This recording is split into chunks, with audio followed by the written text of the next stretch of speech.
Programang ito ay rated SPG. Striktong patnubay at gabay ng magulang ang kailangan. Maaaring may masiselang tema, lengguwahe, karahasan, sexual, horror o droga na hindi angkop sa mga bata.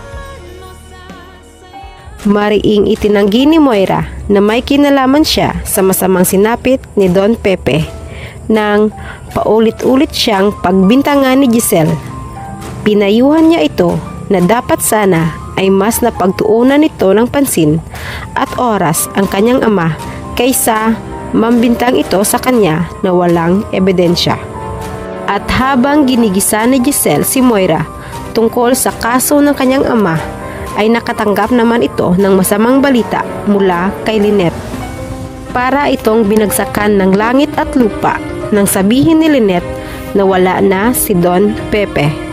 Hindi napansin ni Giselle ang lihim na pagngiti ni Moira at sa wakas ay tinupad ni Carlos ang pangako nito sa kanila na poprotektahan nito si Zoe. Hindi binigo ni Carlos sina Moira at Zoe na hindi nito pababayaan na makulong ang anak. Nabawasan na rin sa wakas ang mga alalahanin ni Moira dahil tinulungan siya ni Carlos na patahimikin si Don Pepe.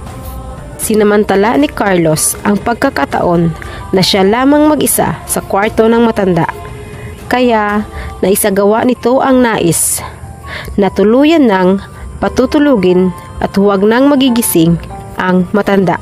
At pinalabas na lamang niya na inatake ito. Kaya labis ang naging pag-iyak ni Annalyn at hindi nito matanggap na wala na ang kanyang lolo Pepe. Hindi makapaniwala ang batang doktor na mawawala ito dahil nagpakita ito ng magandang senyales at nagparamdam na sa kanya ang matanda. Samantala, nagkatotoo ang sinabi ng tendera kay Robert tungkol sa paru-paro na dumapo sa kanyang balikat, na ang kanilang mga mahal sa buhay ang nagpaparamdam sa kanila dahil tuluyan na siyang iniwan ng ama. At huli na ang kanyang pagsisisi na hindi na sila mag-aaway nito. Hindi niya rin natupad ang pangako na susulitin pa nila ang oras na magkakasama sila, kaya napaluha na lamang si Robert habang nakayakap kay Annalyn. Habang si Lynette naman ay labis na awa ang naramdaman para sa kanyang anak at para kay Giselle na itinuring niyang kaibigan. At napaiyak na rin ito. Alam niyang mahal na mahal ni Annalyn ang kanyang lolo at alam niyang mahihirapan itong tanggapin ang pagkawala ng matanda. Sa kabilang banda, natupad ang masamang dasal ni Zoe dahil tuluyan nang namahinga ang kinikilalang lolo. Dahil sa takot na mawala sa kanya ang lahat kapag tuluyang magising si Don Pepe, ay sa demonyo ito nanalangin ng taimtim. At biglang gumaan ang lahat ng kanyang masasamang pasanin.